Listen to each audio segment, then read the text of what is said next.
Hello and welcome, and in today's video I'm going to share with you the top 10 most undervalued Ark Tames. So without further ado, let's get straight into it. In at number 10 we have got the Megalodon, and this creature is here just simply because, like, I find with ocean creatures people go for basilos and creatures like that, and maybe Mosas in the case of some bosses, and I feel like, you know, it's a bit undervalued in that sense because, like, you know, it's the Megalodon.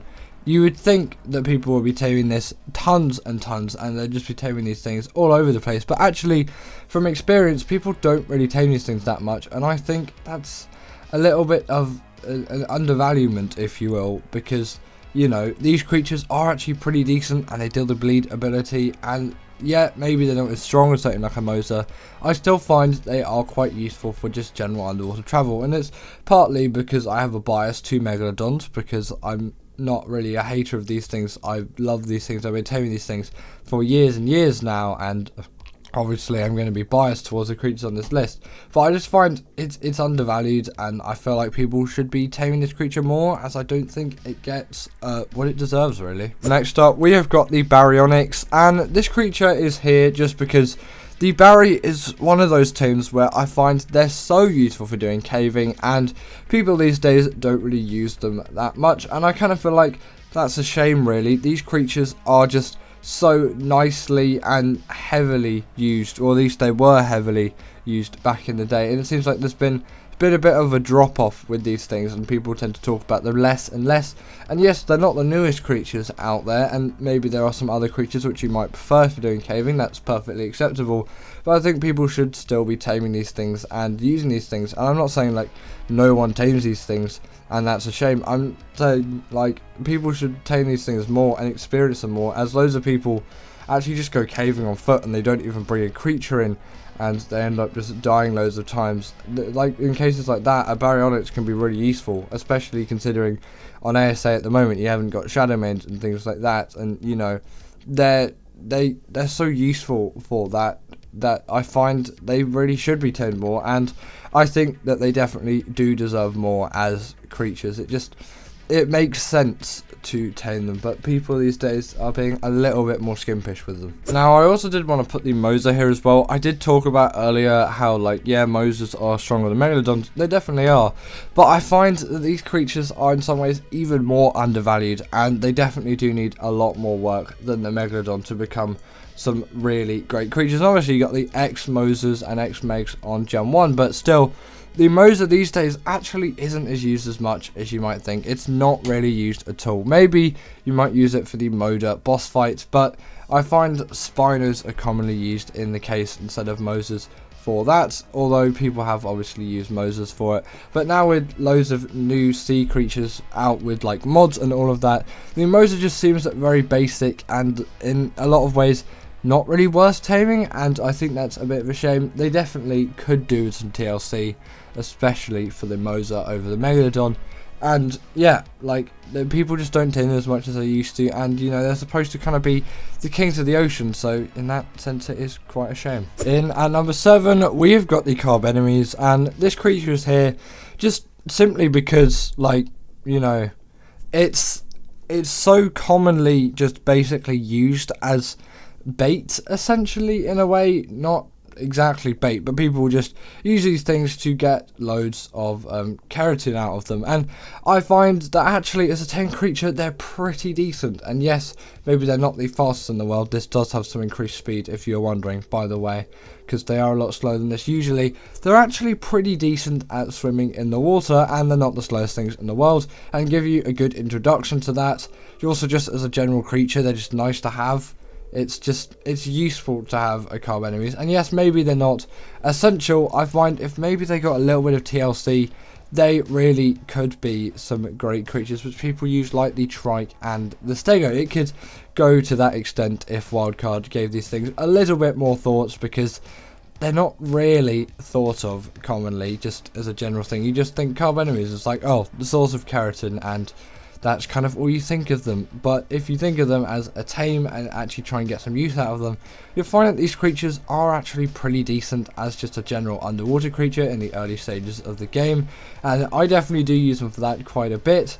And although yes, again, the speed is not the best, that is not going to be your main concern, especially in the early stages of the game. You just want those creatures that can actually just enable you to do those things. You're not really in a position where you want the best creatures out there because you're not far enough in the game yet. Next up, we have got the Cretzel, and this creature is here because I found in the 2015, 2016, wherever the Cretzel was released, I think it was late 2015, but it might have been to 2016.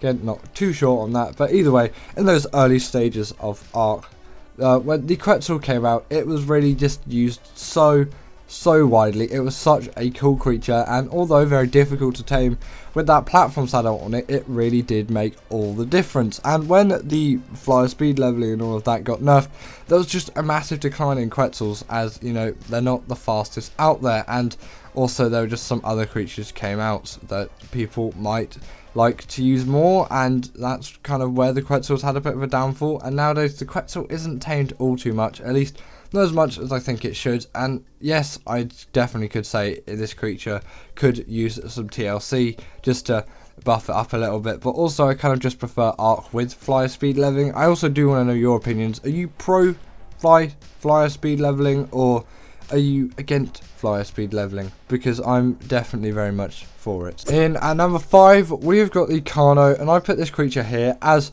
just people seem to dismiss the Caro for something like an aloe, and although yes, that is objectively a better creature, I find that the Caro can be just extremely useful as quite an early on carnivore. You don't even need that saddle yet, and if you're on ASA, saddles are very easy to come by in drops, and also you can just kill an adult one, and then if it has a baby one attached to it, it's just such an easy, simple way of taming a Caro. Or you can just tame one the traditional way. It's really not that difficult whatsoever, and once you have one, they are a carnivore that can deal loads of bleed damage and just generally have quite a nice amount of mobility and quite a nice size as well. You can be pretty stealthy on a Caro, and although yes, maybe their footsteps are a bit louder than you might expect, you can be reasonably well hidden with a Caro, which maybe something like an aloe or something larger than that, you would struggle a little bit, because you know, Rexes kind of stick out a lot more than a Caro. Caros just, they're a little bit more reserved, and I like them for that. They're a good bridge between something like a raptor and an aloe. It's just, they're such useful creatures, I find, and I use them tons and tons all over the place.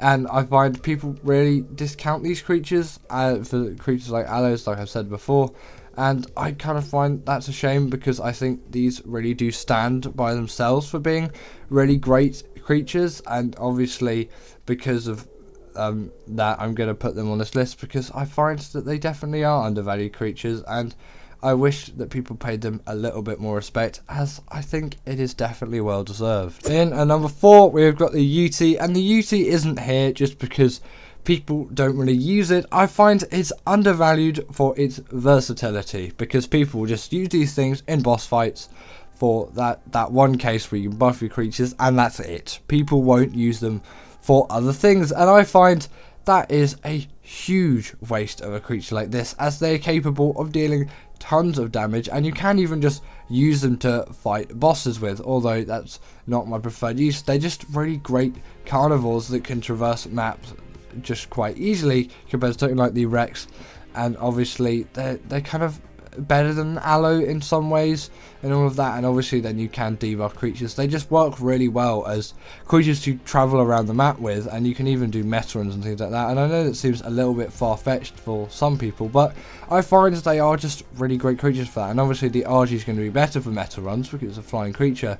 Still, you could do quite a lot with something like a UT apart from just use it for fighting bosses. And I want to know, what do you use the UT for apart from in bosses? Because I'm not too sure if there's many people out there that use the UT for many other things apart from that, and that's why I think it's undervalued. I don't think it's undervalued as in people don't use this creature or care about this creature, because they do, but it's undervalued for its versatility. In at number 3, we've got the Gasbags, and this creature is here just because I find it can just be a really useful Ark creature in general, and people don't really use it. And yes, there is a bit of a learning curve, and by the time I recorded this b-roll, I really wasn't great at flying this thing, but now I'm quite a significant amount better. I'm not going to say I'm a god at flying this thing, but I can actually get it to kind of move where I like. So I do excuse in advance my quite terrible Gasbag flying, because yeah, I really did not do a great job with this b-roll. I have to re-record it at some point and, you know, get it all looking like I can't, that I can fly the Gasbag instead of I can't. But either way, these creatures insanely useful just as a general tank as well. If you puff them up, there's a lot of damage reduction, and obviously great for doing meta runs and things like that, because they've got tons of weight, and you don't even need a saddle to ride one. But if you do chuck the saddle on, obviously you get extra armor and another player can join you. So it's actually quite useful if you have friends in the Ark world, and you know, you might want to bring them along with you for a meta run. And I know these are all quite basic uses for the Gasbags. I find people don't really use them as much, and I know the Maywing is like that go-to traveling mount, and you can just do a lot with the Maywing. I find maybe give the Gasbags a go if you have access to the Gasbags, because I find they're a little bit undervalued as a creature, and I find people can do a lot with Gasbags. It's just they don't really end up doing anything with them, and I find that's quite a shame, really. I wish people did actually use these things a lot more, because they just work so well in so many situations, especially for turret soaking and metal runs, to just name the main two that they use for. So yes, Gasbags, really undervalued creature in my opinion, and I hope that more people use this creature going into the future. In at number 2, we have got the Crystal Wyvern, and this creature is simply here because I find, compared to the normal Wyverns, these are extremely undervalued, and people have been saying that the Ember Crystal Wyvern is really a highlight for them. For me, it's a Blood Crystal Wyvern. Obviously, this I'm pretty sure is neither. It's just a Tropical Crystal Wyvern. They really are so useful, and a few people in my community have been saying yes, they definitely do really agree with this, and the general consensus is, oh, the Crystal Wyverns are just not as strong as Wyverns, but actually I find they're even more effective than all Wyverns, and that obviously does come from the fact that the taming method is a lot easier. Yes, it is capped behind level 60, and also you have to knock out one to get the Primal Crystal in the first place, but once you've done that, it's not really that difficult, and even that bit isn't difficult whatsoever. So, you know, these things are ridiculously easy to tame, and they're just such good creatures. They really do have to be on this list, because people extremely undervalue them, and I find that they need to be on this list because they need more attention. They really do deserve it. They are great creatures which are strong in all aspects, apart from turning circles, but you know, that's not great on the Wyvern anyway, and I just find they're so useful for so many things, even more so than the Wyvern, although they're kind of the same creature, although I do find these are better because they're just easier to tame, and there's a lot less of a lengthy process you have to go through to get them. I really do find they're extremely effective, and I wish people use these creatures more. And in at number 1, we've got the Bloodstalker, and this creature is here because I find, yes, people do use it for traveling and all of that. It gets a bit undervalued over the Maywing, and I find it can be really effective. Also, I do excuse my Bloodstalker flying. Really was not the best at flying it back when I recorded this b-roll, but I assure you I'm better now. And obviously I'm going to have to re-record those Gasbags and Bloodstalker b-rolls. I will add it onto my list of stuff to do, but also I find that these are the best ocean creature out there. Just, I know they're not ocean creatures, but they're the best kind of dealing with the underwater environment, in my opinion, and I didn't show any of that in this b-roll, which is another reason why I really do need to re-record it. Either way, these creatures are just so great at traversing underwater environments. They're so quick and speedy, and they can deal quite hefty amounts of damage as well, which you might not expect. And maybe you're not going to take it to do alpha creatures, but you can just easily zip away from them. Also, on top of that, they can glide on the top of the water as well, so kind of just to escape danger even more, you can just simply skim across the top of the water and get out of the way of all of those creatures that are trying to attack you. And also on top of that, you kind of do have like an awesome spyglass, but without the need for an awesome spyglass, so you can see the aggros of all the creatures. Extremely useful, especially in an underwater environment when the visibility isn't quite as great as obviously just on land. So I do find they're extremely useful for everything like that as well. And obviously if you're on Gen 1, you can warrant loads and loads of use out of these things. They're kind of like rock drakes in that sense. They are like a creature which you essentially really have to use for that purpose. So yes, in my opinion, the Bloodstalker is the most undervalued creature for what I think it could do. I just find people don't use it for that, and that's why I put it in at number 1. But anyway, that is the end of today's video, and I really hope that you all enjoyed. As always, comment down below what is the most undervalued Ark creature to you if you didn't agree with this. Also make sure to put your 10 in the comments down below, and I will see you all later.